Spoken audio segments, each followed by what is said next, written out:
नमस्कार, जनाधिकार TV news network में आप सभी का स्वागत है। मैं हूं आपके साथ कंचन मिश्रा। चलिए रुक करते हैं आज की कुछ खास खबरों की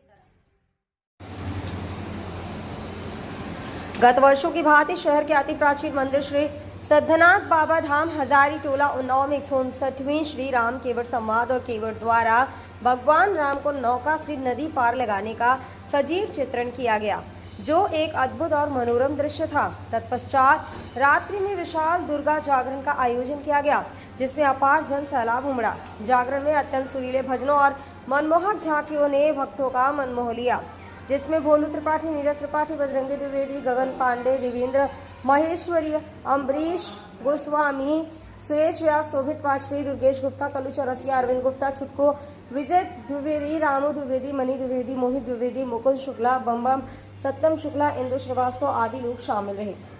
जनाधिकार टीवी न्यूज नेटवर्क के लिए जनपद उन्नाव से जिला ब्यूरो चीफ अभिषेक मिश्रा की रिपोर्ट। और अपने पुराने मोहल्ले में होता है। ये भी हमारा घर है, पुराना मोहल्ला है और बचपन से हम लोग खेलते यही कहीं घूमते फिरते ऐसे आयोजनों को देखते चले आए हैं। यहाँ पर कलाकार की ऊर्जा ज्यादा होती है। हमारे घर भाई, हमारे हनुमान जी, पंडित जी, इतने पुराने लोग बजरंगी नाम क्या है, इनका काम बजरंगी सब निश्चित रूप से महत्वपूर्ण है। सबसे ज्यादा बात यह है कि हमारी जो संस्कृति है, भगवान राम के द्वारा अपने जीवन में जो दिया गया वो हमारे आने वाली पीढ़ी तक पहुंचाने का जो दायित्व करने का काम है वो सभी माध्यम से किया जाता है। इसके लिए आप सभी लोग बधाई के पात्र हैं। मैं सिर्फ एक बात कहना चाहता हूँ, इतना सुंदर स्थान जनपद में दूसरा लगता है कि कीर्तन पर हम लोग आगे आपको पता है, सिगरेट आपको पता है, लेकिन जिसकी जो आदत है उसको छोड़ नहीं पाता। जानते हम सब हैं लेकिन मानते नहीं, हृदय में मानता हम भी जानते हैं कि भगवान राम ने बताया गया चलने से निश्चित रूप से मोक्ष की प्राप्ति होती है, प्राप्त होती है, लेकिन हम मानने तैयार नहीं, जानते मानते नहीं। और जिस चीज मानना शुरू कर देंगे जीवन की अधिक समस्याएं आप समाप्त हो जाएंगे। तो मेरा प्रभु से यही निवेदन है और यही आशीर्वाद आप सबको मिले, खूब धन संपदा संपत्ति शक्ति मिले, लेकिन इसके साथ ये ज्ञान भी, ये शक्ति भी मिले कि आपके बताए मार्गों पर सब चल सके। यही आशीर्वाद चाहते हैं आप सबका आशीर्वाद एक बार प्रभु राम के चरणों में रहो और बाबा सिद्धनाथ के चरणों में नमन करके अपनी बात को समाप्त करता हूँ। बहुत बहुत धन्यवाद। जय भारत।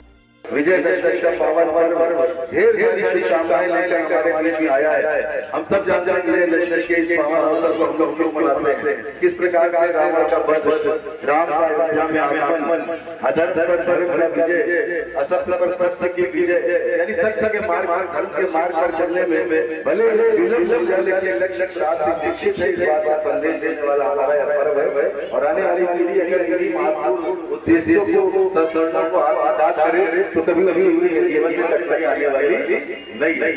बात हम सब जानते हैं। भाई जी, प्रत्येक वर्ष की भांति इस वर्ष भी राम जी का केवट जी का कार्यक्रम हुआ है।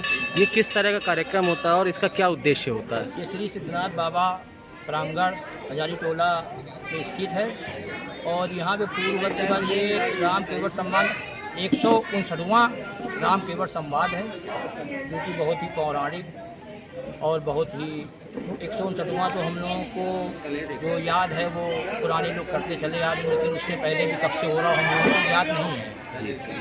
उसके पश्चात यहाँ पर जो विशाल दुर्गा जागरण का भी कार्यक्रम होता है और ये जो राम केवट संवाद है ये यहाँ पर श्री राम, प्रभु श्री राम, लक्ष्मण, सीता, ये सभी लोग यहाँ पर नाव द्वारा नौका विहार करते हैं सरोवर में।